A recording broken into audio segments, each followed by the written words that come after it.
আচ্ছা বলেন তো, দেশ চালায় কারা? সোহাগ ভাই একবার বলেছিলেন, দেশ চালায় অশিক্ষিতরা, আর আমরা শিক্ষিতরা দেশকে বানাই দুর্নীতিতে চ্যাম্পিয়ন।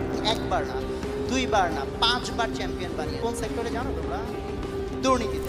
2024-25 সালে বাংলাদেশের বাজেট 7,97,000 কোটি টাকা। আচ্ছা, এই 7,97,000 কোটি টাকাকে 6 দিয়ে গুণ দিলে কত হয়? ভাবতেই পারেন আমি হঠাৎ এই প্রশ্নটা কেন করছি কারণ দ্য ডেইলি মেসেঞ্জার পত্রিকার গত 3রা জুনের হেডলাইন, 15 বছরে 6টি বাজেটের সমপরিমাণ টাকা পাচার।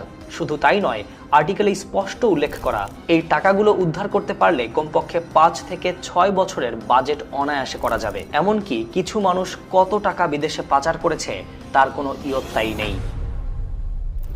অথচ দেশের অর্থনীতিতে অন্যতম সবচেয়ে বেশি ভূমিকা রাখা প্রবাসী ভাইয়েরা কেমন আছে তার কি কোনো হিসাব রেখেছেন? মালয়েশিয়া আয়া ভাই জীবনটা শেষ করলে কি না দিতে পারতো, যে মনে করেন কি পরিবারের সুখ না পাইতেছে নিজের সুখ।